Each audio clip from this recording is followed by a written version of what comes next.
안녕하세요. 저는 아이를 키우며 직장 생활을 하고 있는 40대의 아이 엄마입니다. 저도 종종 이곳에서 사연을 듣곤 했는데요. 듣기만 할 때는 잘 몰랐는데 막상 제가 이렇게 직접 사연을 보내게 되니 떨리기도 하고 걱정도 되고 복잡한 마음이 드네요. 그리고 같은 입장이 되어보고 나니 이제서야 사연자분들이 어떤 심정이었을지 조금 이해가 되기도 합니다. 아무리 익명이라지만 내 얘기를 누군가 알게 된다는 게 참 부담스럽고 용기가 많이 필요한 일이다 싶어요. 게다가 그 일이 저뿐만 아니라 제 가족의 일이라면 더 걱정이 크겠죠. 제가 오늘 하려는 이야기도 제 가족에 관한 이야기입니다. 무슨 얘기일지 지금 당장 설명하기 어렵지만 저와 제 가족에게 있었던 그 일을 차근차근 설명해 보겠습니다. 저와 남편은 30살쯤 일로 만나 인연을 맺게 된 사이였습니다. 거래처 직원으로 만난 자리에서 일적으로 엮여 어쩌다 보니 연애까지 하게 되었네요. 둘 다 적지 않은 나이였기에 신중할 만큼 신중했지만 서로 마음이 가는 것은 어쩔 수가 없었나 봅니다. 일로 만나 조심스러울 수밖에 없는 사이에 그렇게 2년을 연애한 저희는 이듬해에 결혼을 하게 되었습니다. 남편이나 저나 둘 다 적은 나이가 아니었었기에 양가 부모님들은 저희의 결혼을 너무 기뻐하셨어요. 저희 부모님도 혹시나 딸 자식 노처녀 될까 걱정하셨던 분이셨는데 늦둥이 아들을 낳으신 시부모님은 걱정이 더 심하셨던 모양이에요. 저희가 교제를 시작한 것을 아시고부터 계속 저를 궁금해하셨다던 시부모님은 저희가 하루라도 빨리 결혼을 하기를 바라셨습니다. 저희도 늦은 나이에 조금 일찍 결혼했으면 더 좋았겠지만 둘 다 신중한 성격이었던 탓에 애달른 부모님 마음은 신경 쓰지도 못하고 2년이라는 시간을 끌다가 그제서야 결혼을 마음먹게 되었네요. 그렇게 저는 30이 넘어서야 결혼하겠다고 시댁에 인사를 드리게 되었고 자식의 결혼만을 기다리고 계셨던 시부모님은 오랜 기다림 때문에 저를 보시고는 단숨에 저를 며느리로 반겨주셨습니다. 양가 부모님들이 축복해주시는 결혼을 하게 된 저희는 무사히 부부가 될 수 있었습니다. 결혼 후 다정하고 착한 남편 덕분에 저는 행복한 결혼 생활을 유지할 수 있었습니다. 남편과 저는 늦게 만난 것이 아쉬울 정도로 성격도 잘 맞았고 같이 있을 때면 늘 즐거운 사람들이었습니다. 친구 같은 부부가 평생 살기 좋다 하던데 저희가 딱 그런 사람들이었죠.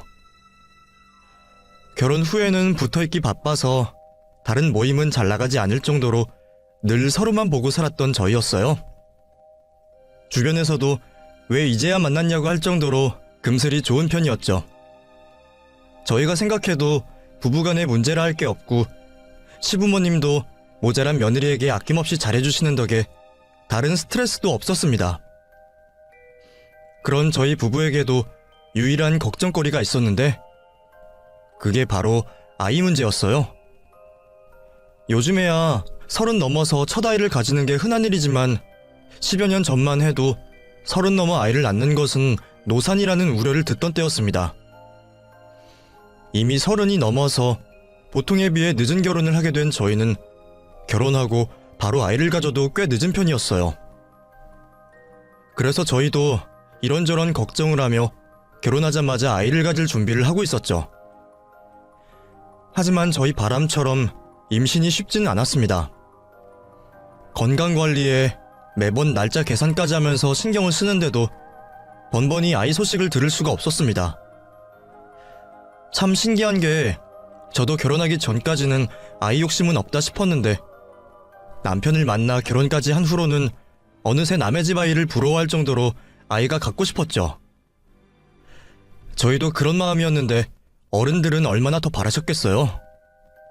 시부모님에 비해 비교적 젊은 나이셨던 저희 부모님도 매번 제게 임신 소식을 궁금해하고 하셨으니 늦둥이 남편 낳으시고 나이가 지긋하셨던 저희 시부모님은 손주에 대한 기대가 더 많으셨을 겁니다.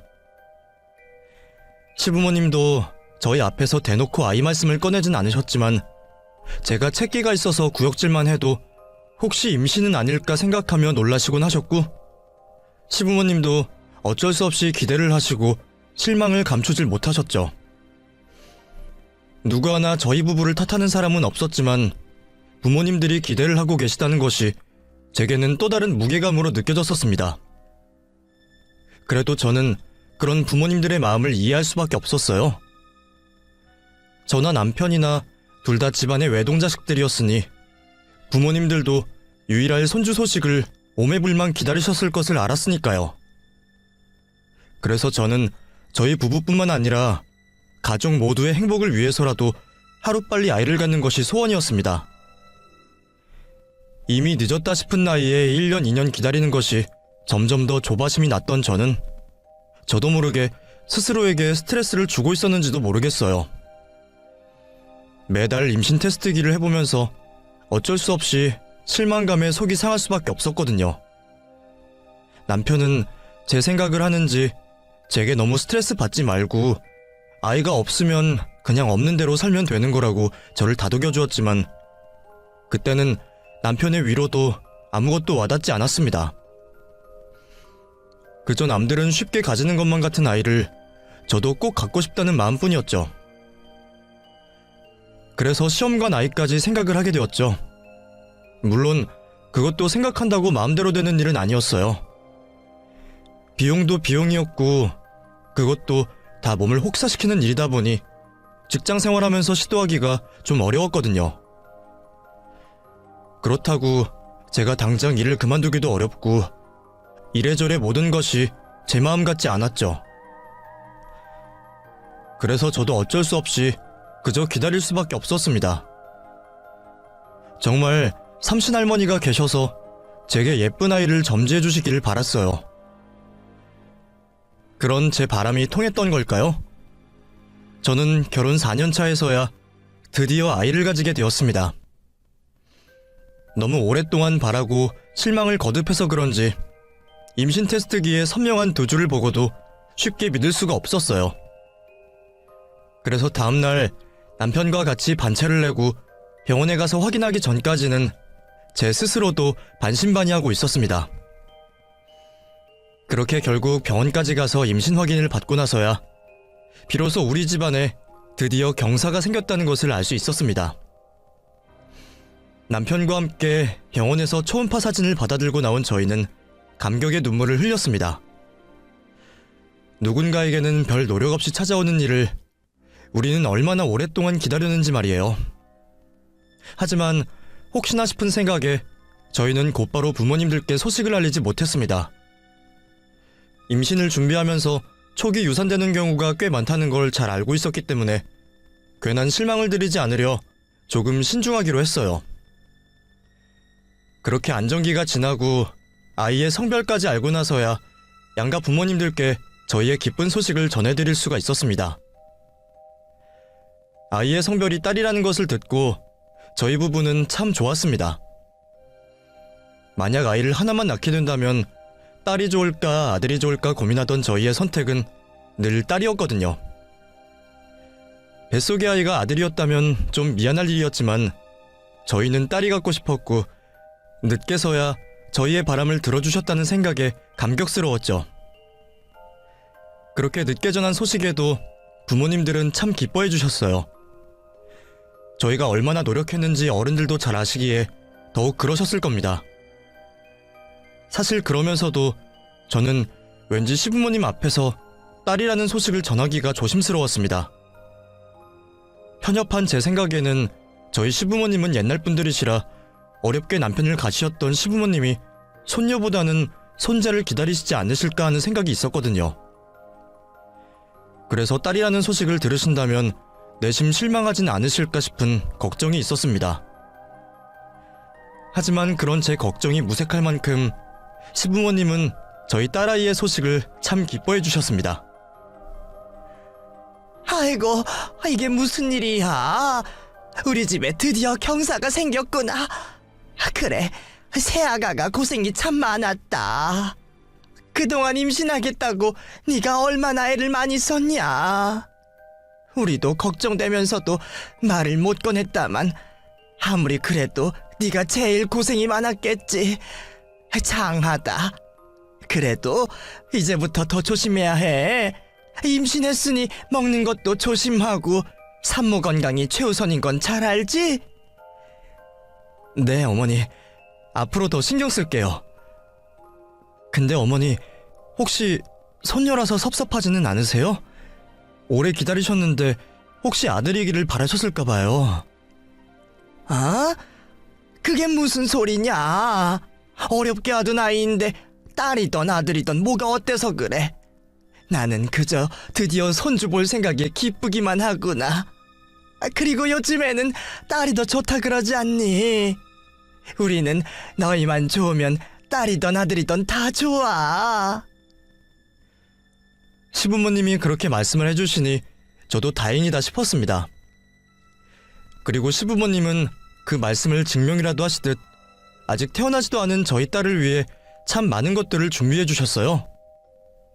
시부모님은 딸아이 소식을 들으신 후로 길 가다가 예쁜 아이 물건이 있으면 늘 지나치지를 못하시고 제게 선물을 해주곤 하셨습니다. 그래서 저는 따로 아이 물품을 사지 않아도 될 정도였어요. 분홍색이나 꽃이 달린 것만 보이면 주저없이 사오시며 하루빨리 예쁜 손녀를 보기를 기다리고 계셨습니다. 그리고 곧 태어날 손녀가 잘 되기를 바라시는 마음에 비싼 돈을 주고 좋은 이름까지 지어오셨죠. 우리가 유명하다는 곳 가서 받아온 이름인데 이 중에서 마음에 드는 게 있는지 한번 봐봐라. 마음에 안 들면 또 다녀오면 되니까 부담 갖지 말고 골라봐. 어머, 벌써 이름까지 봐오셨어요? 저희는 아직 그 생각까지 못했는데요. 지안이라는 이름이 참 예쁘네요. 저는 이게 마음에 드는데 어머니는 어떠세요? 나도 네가 좋은 게 좋지. 그래도 마음에 드는 게 있어서 다행이다. 네 시아버지가 유명한 장명소 찾겠다고 얼마나 돌아다니는지 몰라. 여기가 엄청 유명한 사람들 이름도 지어준 집이라 그러더구나. 그럼 이제 좋은 이름까지 받아왔으니까 우리 손녀도 걱정 없이 무사히 잘 태어나서 나중에도 별탈 없이 건강하고 예쁘게 잘 클 수 있을 거다. 비싼 이름을 받아오시면서도 저희 시부모님의 바람은 그저 아이가 무탈한 것뿐이셨습니다. 나중에서야 알게 되었지만 시부모님은 저희에게 아이가 어렵게 찾아온 것이 혹시나 두 분 탓일까 걱정이 많으셨다고 했어요. 두 분도 임신이 어려우셨기에 혹시 그런 것을 저희에게 물려주신 건 아닐까 걱정하셨던 것 같습니다. 그래서 두 분은 자식 며느리에게 더 바라는 것도 없으시고 그저 저희가 행복하기만을 바라시던 분들이셨어요. 저는 그런 시부모님 마음을 이해하며 두 분께 늘 감사했고 앞으로 살면서 늘 효도하고 보답해드리고 싶었습니다. 온 식구들의 기도 덕분이었는지 저희 아이는 어렵게 찾아온 것에 비해 건강하고 씩씩하게 태어나 주었습니다. 우량아에 가까울 만큼 튼튼하게 태어난 아이 덕분에 모두가 한시름 놓을 수가 있었죠. 사실 저도 혹시 제가 노산이라 아이에게 무리가 가진 않을까 걱정이 될 수밖에 없었거든요. 그래도 다행히 건강히 태어나준 것을 보니 제가 몇 시간의 산통을 겪은 보람이 있었습니다. 그렇게 건강하게 태어나준 저희 딸 지안이는 그 뒤로도 가족들의 사랑과 관심을 듬뿍 받으며 튼튼하고 예쁘게 잘 자라주었습니다. 부모인 저희뿐만 아니라 할머니, 할아버지들의 사랑까지 받으며 무럭무럭 자라주었죠. 멀리 떨어져 계시던 친정 부모님과 달리 같은 지역에서 살고 계셨던 저희 시부모님은 아이가 태어나며 저희 집 가까이로 이사를 오셨어요. 바라던 손녀가 태어나고 한 번이라도 더 보고 싶으셨던 거죠. 시부모님은 이사 이후 매일 아이를 보러 오셨고 그만큼이나 손녀를 각별하게 생각하셨습니다. 우스갯소리로 시부모님 가고 나시면 유산을 저희가 아닌 저희 딸에게 물려주시겠다며 그만큼 손녀를 예뻐하셨죠. 매일 장난감에 선물에 자꾸만 예뻐만 해주시다 보니 딸은 부모인 저희보다도 할머니, 할아버지를 더 좋아했었어요. 저희 아이를 좋아해 주시니 감사하지만 가끔은 너무 끼고 도셔서 아이 버릇이 나빠지면 어쩌나 우려가 될 정도로 저희 딸을 예뻐만 하시던 시부모님이셨습니다. 할머니, 나 아이스크림 먹고 싶어. 그래? 아이스크림 먹고 싶어? 세상에서 제일로 예쁜 우리 지안이 할미랑 아이스크림 먹으러 갈까? 아이스크림도 먹고 과자도 먹고 다 먹을래. 그래 우리 지안이 하고 싶은 거 다 하자. 어머니, 안 돼요. 지안이 오늘 간식 안 주기로 했어요. 아까 제 말 안 들어서 혼났었거든요. 벌로 오늘은 간식 없어요. 아유, 그래도 애가 먹고 싶다는데 오늘만 봐주면 안 되냐? 안 돼요. 혼날 때는 혼나야죠. 쟤도 어머님이 자기 예뻐하시는 거 알고 어머님한테 일부러 더 그러는 거예요. 그래도 애가 너무 짠한데 어쩌누? 어머니는 손녀가 무슨 짓을 해도 마냥 예쁘기만 하신 건지 매번 저 몰래라도 아이를 챙겨주실 정도로 손녀 앞에서는 너무 약한 분이셨습니다. 그걸 잘하는 딸아이도 혼이 나야 할 때면 늘 할머니 할아버지를 찾고 그 뒤에 숨으려고 했죠. 저는 조부모님이 없어서 그런 사랑을 받아보지 못한 탓에 할머니 할아버지에게 아낌없는 사랑을 받는 딸이 부럽기까지 했습니다. 그렇게 바라던 대로 예쁜 아이도 낳고 그 아이가 가족들의 사랑을 받으며 걱정 없이 자라는 것을 보며 저희 부부는 더 바랄 것 없이 행복하기만 했습니다. 그저 이대로 그 행복이 오래가기만을 바랄 뿐이었죠. 하지만 이별의 순간은 늘 갑작스럽게 찾아오는 모양입니다. 저희 아이가 초등학교에 들어가게 되고 얼마 뒤 저희 시아버님이 갑작스럽게 돌아가시게 되셨습니다. 팔순이 다 되신 나이였기에 갑작스럽다고 하기 어려울지 모르겠지만 저희는 아직 준비되지 않은 이별 앞에 다들 힘들어할 수밖에 없었습니다. 요즘은 100세 인생이라 그러던데 저는 그래서 저희 아버님도 그리 오래 계셔줄 거라 생각했던 모양이에요. 아버님 팔순 때 다같이 여행이라도 가자며 기대하던 저희는 아버님의 팔순을 보지도 못하고 아버님을 보내드려야 했습니다. 나이에 비해 건강하시던 분이셨기에 더욱 아쉬움이 컸던 것 같았어요. 그 중에서도 시어머니가 가장 힘이 드셨을 겁니다. 시어머니도 아직은 아버님을 보낼 준비가 되지 않으셨는지 많이 힘들어하셨죠. 자꾸 가슴이 답답하다며 잠을 주무시지 못하실 정도로 힘들어하셔서 저희 모두 걱정이 클 수밖에 없었습니다. 그런 어머니에게 위안이 되는 것은 잘난 아들도 며느리도 아닌 손녀였습니다. 어머니는 아버님이 돌아가신 이후로 더 적적하신지 딸아이에게 더 많은 관심을 쏟으셨어요. 학교 들어간 아이의 등하굣길을 책임져 주시고 손녀에게 뭐 하나라도 더 해주고 싶으시다며 그 연세에 부업까지 알아보고 다니셨죠.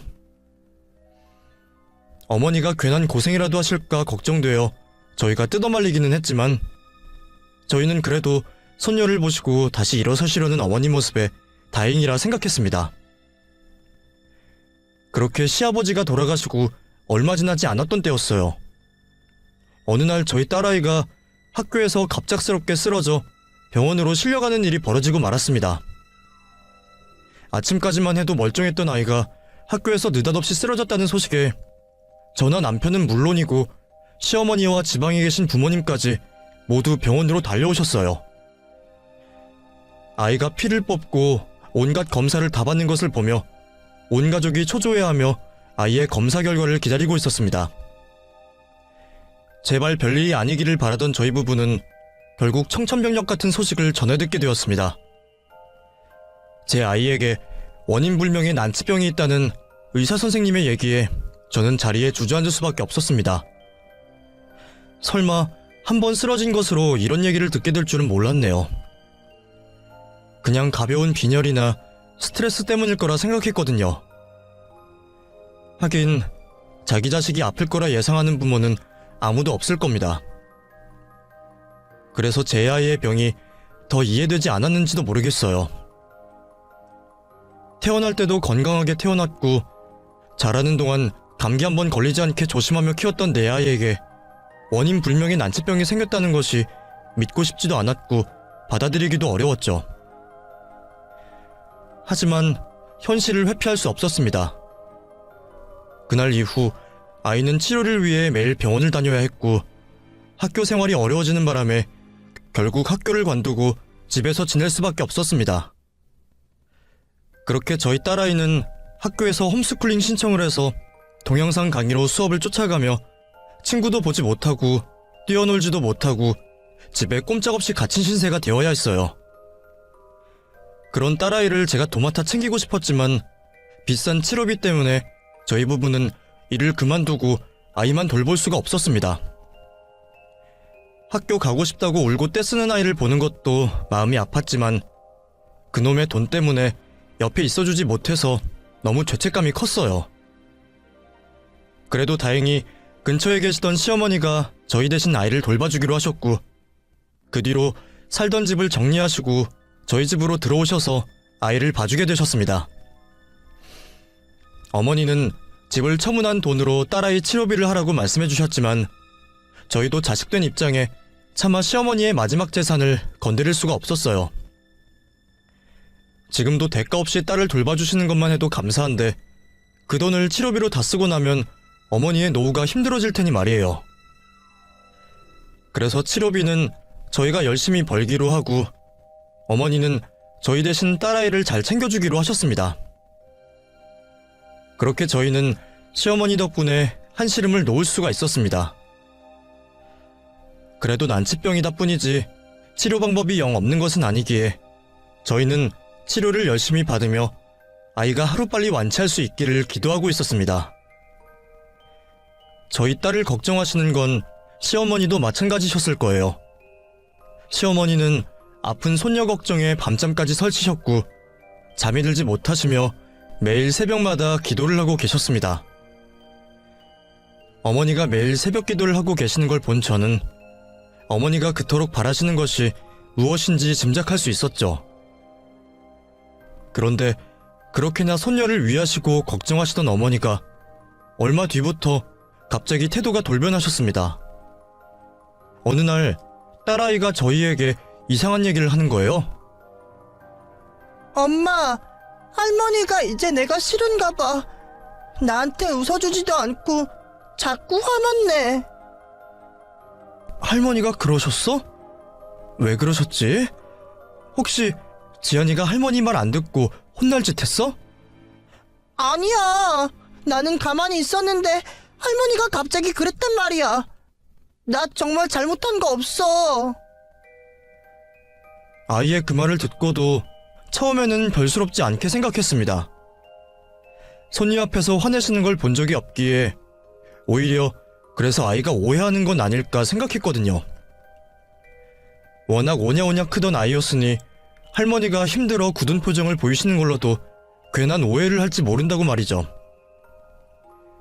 그런데 그날 이후 아이가 그런 불만을 토로하는 날들이 점점 많아지고 저희도 그제서야 어머니가 전과 달라지셨다는 걸 알게 되었습니다. 시어머니는 너무 오냐오냐해서 걱정스러웠던 전과 달리 언젠가부터 별것 아닌 일에 아이를 혼내시고 쉽게 화를 내시며 아픈 아이를 차갑게 대하시기 시작하셨습니다. 어머니, 지안이가 어제 할머니한테 혼났다고 울던데 혹시 뭐 때문에 혼내셨어요? 혼날 만한 일이 있으니 혼을 냈겠지. 할머니가 손년도 못 내니? 그건 아닌데 저도 이유가 궁금해서요. 지안이는 자기가 왜 혼났는지를 모르더라고요. 혼내시는 건 좋은데 아이에게 무슨 이유로 혼내시는지 설명해 주시면 좋을 것 같아요. 아니, 지가 혼나고도 이유를 모르면 그게 애 탓이지 내 탓이야? 어머니, 요즘 지안이한테 화도 자주 내시고 혹시 뭐 불편한 거라도 있으세요? 불편한 건 무슨... 그냥 내가 애를 그동안 너무 오냐오냐 대한 것 같아서 버릇 나빠질까봐 그러지. 앞으로라도 따끔하게 혼내려고 그런다. 처음에는 그렇게 말씀하시는 어머니를 이해하기도 했습니다. 어머니가 그동안 너무 오냐오냐 하셨던 것도 사실이고 저도 아이가 아픈 후로는 더 혼내지 못해서 혹시 버릇이 나빠지지는 않을까 신경 쓰이는 부분은 있었거든요. 물론 제 앞에서는 딸이 크게 잘못하는 부분은 없었지만 그 나이 아이들은 하루 다르게 세상을 배우고 나쁜 건 더 빨리 배우니까요. 그래서 저도 남편도 어머니가 다 생각이 있으신 거라 생각하며 어머니의 달라진 변화를 지켜보고 있었습니다. 하지만 시간이 지날수록 어머니의 변화가 염려스럽기 시작했죠. 어머니가 아이를 혼만 내시는 것이 아니라 하대하는 것 같이 느껴지기 시작했거든요. 딸아이를 위한 것이면 뭐든 제일 좋은 걸로 하고 싶어 하시던 어머니가 그 즈음부터 아이의 좋은 옷들은 다 치우시고 어디서 얻어오신 건지 다 떨어진 지저분한 옷을 입히시고 찬밥을 먹이시면서 아이에게 모질게 대하기 시작하셨습니다. 어머니, 지안이한테 찬밥 주셨어요? 애가 밥이 차서 먹기 싫었다고 그러더라고요. 그래, 찬밥 좀 먹였다. 혹시 밥이 없으셔서 그러셨어요? 그럼 제가 해놓고 가도 되는데 어머니가 힘드셔서 그러시는 거면 앞으로 제가 새 밥 안 쳐놓고 갈게요. 보온 끄지 마시고 퍼서만 주세요.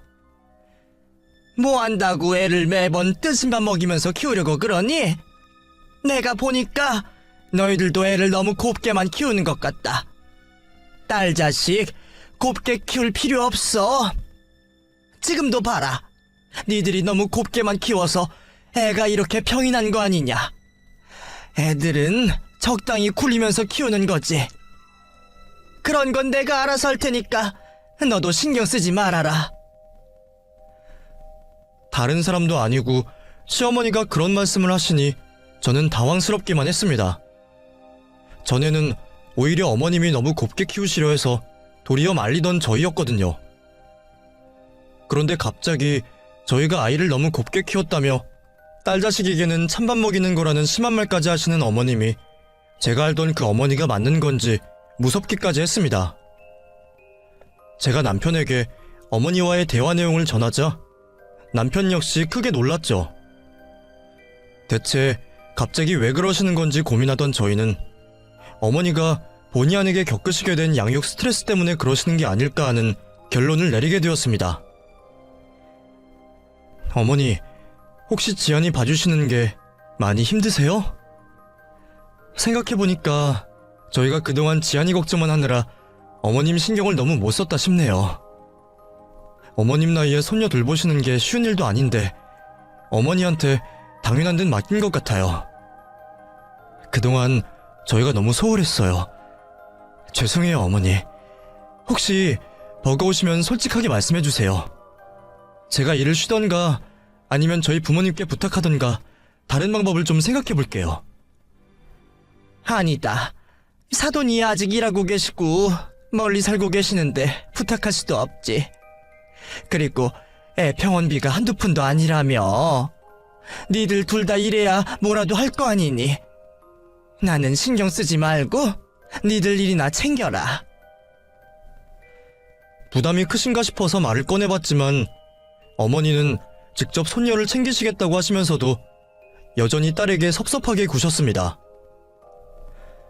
할머니와 단둘이 밥을 먹을 때마다 찬밥을 먹게 되고 하루아침에 할머니에게 말 그대로 찬밥 취급을 당하게 된 딸은 무척이나 당황스러워하며 힘들어했어요.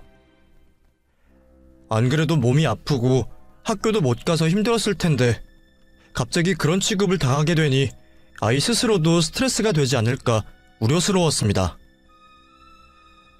어머니가 스트레스 때문에 그러시나 이해를 해보려고도 했지만 어느 수준부터는 그냥 이해할 수만 없는 지경이었죠.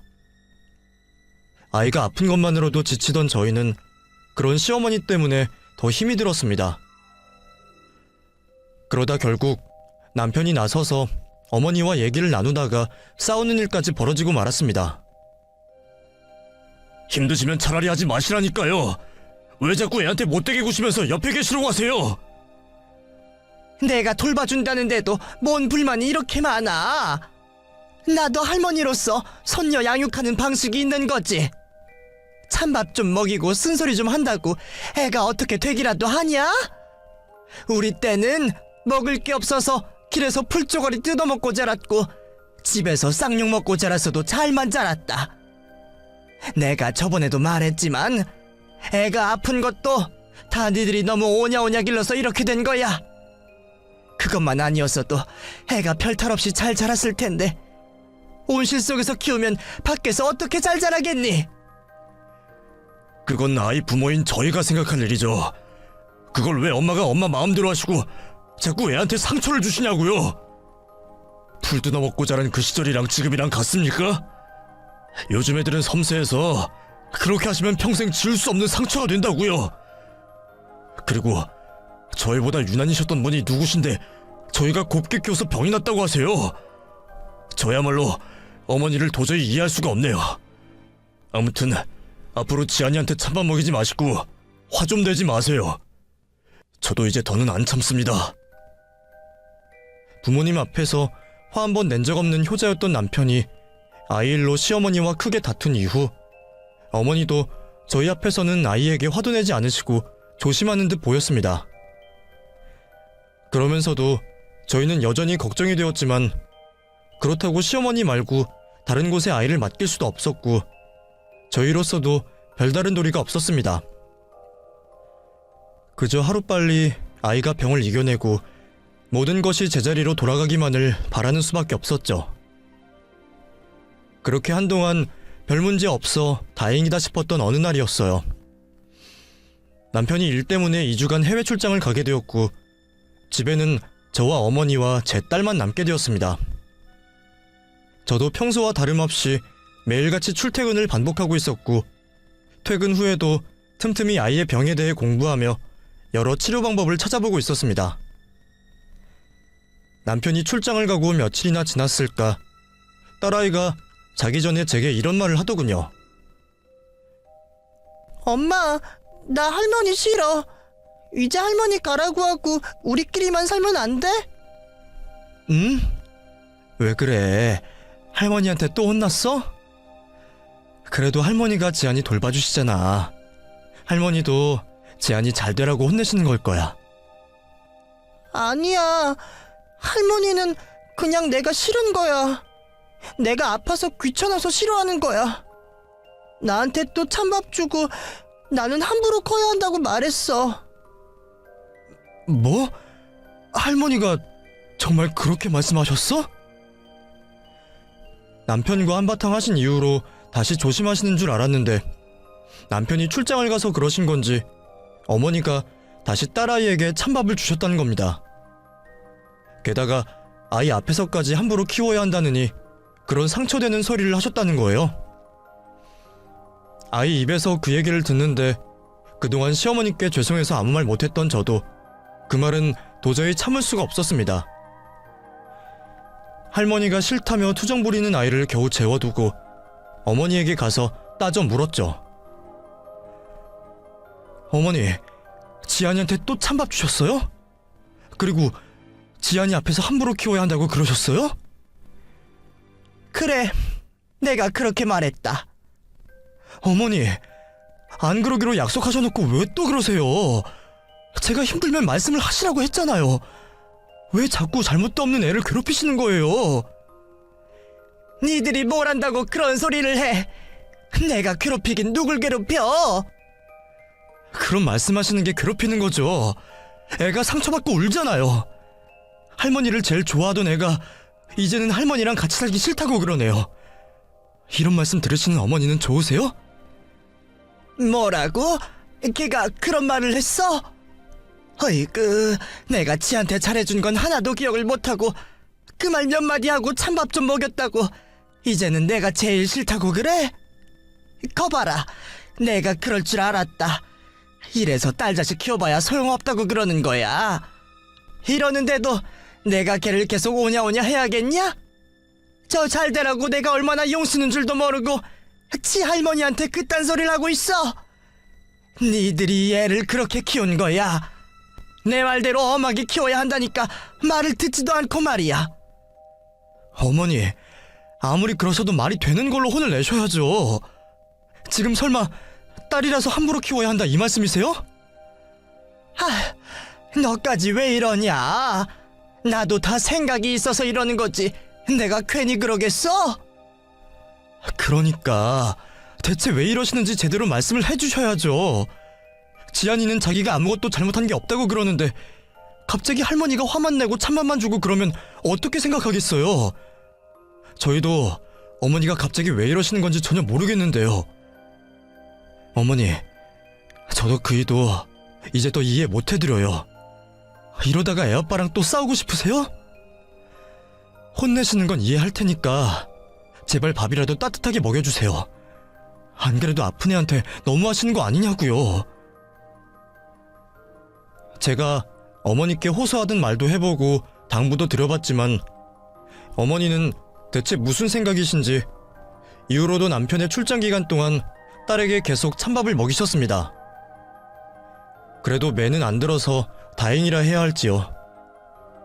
남편이 없다고 무서울 게 없으신 건지 제 말은 도통 듣지 않으시는 어머니 때문에 저는 골머리를 썩여야 했고 저는 하루라도 빨리 남편이 돌아오기를 기다릴 수밖에 없었죠. 그날도 어머니는 여지없이 딸에게 찬밥을 내어주셨습니다. 그런데 제가 퇴근하는 사이 출장에서 일찍 돌아온 남편이 결국 그 광경을 다시 보고 말았던 겁니다. 자신이 없는 사이 어머니가 내내 손녀에게 찬밥을 먹인 것을 알게 된 남편은 결국 더는 참지 못하고 폭발하고야 말았습니다. 엄마, 나 없는 동안 손녀한테 이딴 거 먹인 거야? 아니, 찬밥이 남았기에. 내가 분명 말했잖아요. 아픈 애한테 왜 찬밥을 먹이냐고. 다른 것도 아니고 먹는 걸로 이렇게 차별하는 거 너무하다 싶지 않아? 대체 이러는 이유가 뭔데? 나도 이제 더는 못 참아. 이해해보려고 해도 도저히 이해할 수가 없어. 아무리 무심해도 소녀한테 이럴 순 없는 거야. 엄마, 정말 지안이가 어떻게 됐으면 좋겠어? 화가 난 남편은 아이가 먹던 밥상을 뒤엎어버렸고 아무도 예상치 못한 상황에 모두 얼어붙어 있었습니다. 얼마 뒤 제가 집에 도착했고 남편이 밥상을 엎고 길길이 날뛰고 있는 모습을 보게 되었죠. 여보 좀 참아. 왜 이래? 애가 보고 있잖아. 여태 두고 보고 참았으면 됐지. 내가 어떻게 더 참아. 나 이제는 더 못 참아. 당신 당장 엄마 방에 가서 짐 싸. 오늘부로 엄마는 이 집에서 나가실 거고 앞으로 자식도 없고 며느리도 없고 손녀도 없이 사실 거야. 내가 전에도 분명 2번 안 참는다 말씀드렸죠. 어머니가 내 자식 이렇게 홀대하는 거 나도 더 못 봅니다. 이제 나가시고 다시는 연락하지 마세요. 기어이 남편의 입에서 인연을 끊자는 말이 나오고 말았습니다. 어머니도 그 말까지는 예상하지 못하셨는지 몹시 충격받은 표정으로 망연자실해 계셨어요. 저는 남편 눈치를 보며 어찌해야 할지 몰라 발만 동동 굴리는데 시어머니가 말을 이어가셨습니다. 미안하다. 나는 그냥 지안이 때문에. 이제 와서 후회하면서 괜히 소녀 핑계 대지 말고 빨리 나가세요. 아유, 내가 다 말아마. 사실은 내가 점집을 갔는데 거기서 이러라고 시킨 거야. 갑작스러운 어머니의 고백에 온 가족들이 경악할 수밖에 없었습니다. 건강하셨던 시아버지가 갑자기 돌아가시고 얼마 뒤 손녀까지 원인불명의 병을 앓게 되자 시어머니는 저희 생각보다 그 충격이 크셨던 모양이에요. 매일 잠도 주무시지 못하시면서 어떻게 해야 할지 혼자 고민이 많으셨답니다. 그래서 내가 하다못해 점집을 찾아가신 거죠. 워낙 용한 집이라고 몇 달을 기다려야 한다고 그러는 것을 어머니가 손녀 걱정에 그 집 앞에서 사정사정하고 몇 날 며칠을 기다려서 겨우 만나실 수 있으셨대요. 그 여자가 우리 영감 죽고 지안이가 아픈 것까지 다 알면서 우리 집에 마가 꼈다고 말하는 거야. 그 점쟁이 말이 우리 지안이를 이대로 두면 할아버지 따라 보낼 수밖에 없다고 그러는데 그 말을 듣고 내가 얼마나 놀랐겠니? 그래서 내가 얼마가 들어도 좋으니까 제발 방법만 알려달라고 그랬더니 그 점쟁이가 애가 20살이 될 때까지 함부로 키워야 한다는 거야. 옛날에 자식들 명줄 길어지라고 개똥이, 잡놈 함부로 이름 붙이고 키우는 것처럼 그렇게 해야 우리 지안이가 오래 산다 그러지 않니? 나라고 애한테 찬밥 주고 하대하고 그러는 게 마음이 편했겠니? 내 입으로 험한 소리 하면서 나도 가슴이 찢어졌다. 그래도 그렇게 해야 내 손녀가 산다는데 내가 그보다 더한 짓도 못할까? 믿기 어려운 황당한 말이었지만 그제서야 저희도 이해가 되었습니다. 누구보다 손녀를 예뻐하셨던 분이 달라지신 건 다 이유가 있다고 생각했어야 하는데 저희가 차마 어머니의 속내를 들여다볼 여력이 없었습니다. 결국 화를 내던 남편도 더 이상 화를 낼 수만 없었어요. 하지만 손녀를 위해 그랬다는 어머니의 마음을 이해하면서도 이유를 모르고 상처받았을 딸을 생각하면 앞으로 계속 그러는 것을 두고 볼 수가 없었습니다. 어머니는 끝까지 그 점쟁이 말을 믿고 계속 모질게 굴어야 한다 하셨지만 저희는 아이를 위해서도 그런 것은 의미가 없다고 어머니를 계속 설득시켰어요. 어머니는 스스로도 굉장히 힘들어하셨습니다. 그런 얘기를 들은 이상 아이를 위해 무슨 행동이 맞는 건지 쉽게 분별하기 어려우셨을 거예요. 힘들 때 어딘가에 기대고 희망이라도 붙잡고 싶은 그 마음을 제가 왜 모르겠나요? 그래도 저희는 어머니가 소용없는 미신을 계속 믿게 할 수는 없었습니다. 그래서 저는 어머니에게 도움이 되려 아이의 치료법을 더욱 열심히 찾기 시작했습니다. 수많은 논문을 읽고 우리 아이처럼 난치병을 앓고 있는 여러 사례들을 찾아보았죠. 전국의 많은 병원을 다녔고 안 해본 치료가 없었습니다. 그리고 그 노력이 헛되지 않았는지 결국 저희 아이에게 차도가 보이기 시작했어요. 새로운 약을 쓰기 시작하면서 더디던 치료가 점점 가속이 붙기 시작했고 아이의 건강도 점점 좋아지기 시작했습니다. 그리고 몇 년 뒤 우리 아이는 드디어 완치 판정을 받을 수가 있었습니다. 그리고 그제서야 어머니도 비로소 마음을 놓으신 듯 했어요. 그동안 혹시 손녀가 어찌 될까 말도 못하고 얼마나 속을 썩으셨을지 저희도 어머니도 그제서야 살 것 같았죠. 그 후로 아이는 다시 학교도 다니고 전보다 더 건강해졌고 어머니도 더 이상 미신을 생각하지 않으시고 손녀에게 전처럼 다정한 할머니가 되셨습니다. 결국 이전에 행복했던 가족으로 되돌아가게 되었네요. 지금도 저희 가족들은 그때의 일이 가슴 아프고 속상하지만 그런 과정이 있었기에 모두 좋아질 수 있었던 것이 아닐까 싶습니다.